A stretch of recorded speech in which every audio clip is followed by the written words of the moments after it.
ನಾನು ಭಾಳ ಹೆಮ್ಮೆಯಿಂದ ಹೇಳ್ಕೊಳ್ತೀನಿ. ನಾನೊಂದು ಸಾಮಾನ್ಯ ಕುಟುಂಬದಲ್ಲಿ ಹುಟ್ಟಿ ಮಿಡ್ಲ್ ಕ್ಲಾಸ್ ಫ್ಯಾಮಿಲಿ ಅಂತ ಹೇಳ್ಬೋದು. ಏನಾದರೂ ಇವತ್ತು ಸಾಧನೆ ಮಾಡಿದರೆ ಇದರೆಲ್ಲ ಶ್ರೇಯಸ್ಸು ಯಶಸ್ಸು ನನ್ನ ತಂದೆ ತಾಯಿಗಳಿಗೆ ಮೊದಲನೇದಾಗಿ ಅರ್ಪಿಸಲಿಕ್ಕೆ ನಾನು ಬಯಸ್ತೀನಿ.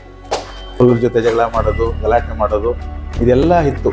ಅದರಿಂದ ಎಷ್ಟೋ ಜನ ನಮ್ಮ ತಾಯಿ ಕೂಡ ಕಣ್ಣೀರು ಹಾಕಿರೋದು ಉಂಟು. ನನ್ನ ನೆನೆಸ್ಕೊಂಡ್ರೆ ಇವಾಗಲೂ ನನ್ನ ಕಣ್ಣೀರು ಬರುತ್ತೆ. ನನ್ನ ಹೊಟ್ಟೆನಲ್ಲಿ ಎಂಥ ಮಗ ಹುಟ್ಟಿದ ಅಂತೇಳಿ ಅವರು ಭಾಳ ಚಿಂತೆ ಮಾಡಿರೋದು ಕೊಟ್ಟ ದಿನಗಳು ಕೂಡ ಉಂಟು.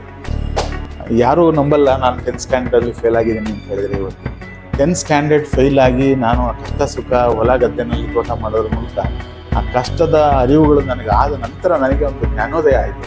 ಆ ಸಹೋದ್ಯೋಗಿ ಗೊತ್ತು, ಸಹೋದ್ಯೋಗಿ ಮಿತ್ರರು ಕೂಡ ಗೊತ್ತು. ಚಂದ್ರಶೇಖರ್ ಏನು ಹುಚ್ಚ ಸ್ವಂತ ದುಡ್ಡು ಖರ್ಚು ಮಾಡ್ಕೊಂಡು ಇಷ್ಟೆಲ್ಲ ಮಾಡ್ತಾ ಇದ್ದಾರೆ. ಅದು ನನಗೆ ಒಂದೇ ಇತ್ತು, ನಾನು ಕಷ್ಟಪಟ್ಟು ಬಂದಿದ್ದೀನಿ. ಈ ಕಷ್ಟದಲ್ಲಿರೋ ಮಕ್ಕಳಿಗೆ ಒಂದು ಹೈಯರ್ ಎಜುಕೇಷನ್ಗೆ ಒಂದು ಓಪನ್ ಅವಕಾಶಗಳು ಸಿಗಬೇಕು. ಇನ್ಕಮ್ ಟ್ಯಾಕ್ಸ್ ಪಾಠ ಮಾಡ್ತಾ ಇದ್ದಾಗ I never use to carry income tax book to the class. Only chalks and duster ಇಟ್ಕೊಂಡೆ ನಾನು ಕ್ಲಾಸ್ಗೆ ಹೋಗ್ತಿದ್ವಿ. ಕುತ್ಕೊಳ್ಬೇಕಾದ್ರೆ ಹಲವಾರು ಜಾಗದಲ್ಲಿ ಕುತ್ಕೊಂಡಿದ್ವಿ. ಪಾರ್ಕಲ್ಲಿ ಕುತ್ಕೊಂಡು ಬರೆದಿದ್ದೀವಿ. ಆಮೇಲೆ ಈ ಹಾಸ್ಪಿಟಲ್ ಹತ್ರ ಈ ಮಲ್ಲಿಗೆ ನರ್ಸಿಂಗ್ ಹೋಮ್ ಹತ್ರ ಅದನ್ನು ಬೀದಿ ರೈಟ್ ಇದೆ, ಅಲ್ಲಿ ಕುತ್ಕೊಂಡು ಒಂದು ಟೆಕ್ಸ್ಟ್ ಬುಕ್ ಬರ್ತೀವಿ. ಇವೆಲ್ಲ ರೆಕಾರ್ಡು. ಫುಟ್ಪಾತಲ್ಲಿ ಟೀ ಕುಡ್ಕೊಂಡು, ಬೋಂಡ ತಿಂದ್ಕೊಂಡು, ಪಕೋಡ ತಿಂದ್ಕೊಂಡು ನಾವು ಬರಿತಾ ಇದ್ವಿ ರಾತ್ರಿ.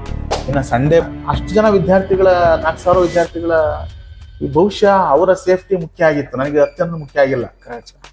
ಹಾಗಾಗಿ ಫರ್ಮ್ ಆಗಿ ಸಸ್ಪೆಂಡ್ ಮಾಡಿದೆ. ಎಲ್ಲ ಕಡೆಯಿಂದ ಒತ್ತಡ.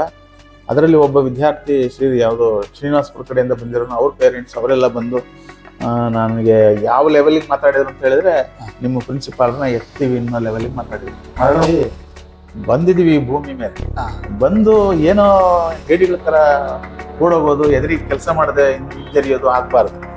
ಏನಾಗುತ್ತೋ ಆಗಲಿ, ಹೋಗ್ಬೇಕಾ ಯಾವತ್ತೋ ಒಂದು ದಿವಸ ಹೋಗೋದು, ಇವತ್ತೇ ಹೋಗ್ಲಿ ತೊಂದರೆ ಇಲ್ಲ, ಒಳ್ಳೆ ಕೆಲಸ ಮಾಡಿ ಹೋಗೋಣ ಅಂತೇಳಿ I was stick on to my decision. ಅದಕ್ಕಿಂತ ಹೆಚ್ಚಾಗಿ ನನಗೆ ಆ ಸೆಲ್ಫ್ ಕಾನ್ಷಿಯಸ್ ಇದೆಯಲ್ಲ, that is very very strong. ನಾನು ಯಾವುದೇ ಕಾರಣಕ್ಕೂ ಯಾರೋ ಮೆಚ್ಚೋಕ್ಕೋಸ್ಕರ ನಾನು ಕೆಲಸ ತಪ್ಪು ನಿರ್ಧಾರ ತಗೊಳ್ಳೋದು ಎಸ್ ಮಾಸ್ಟರ್ ಅಲ್ಲ.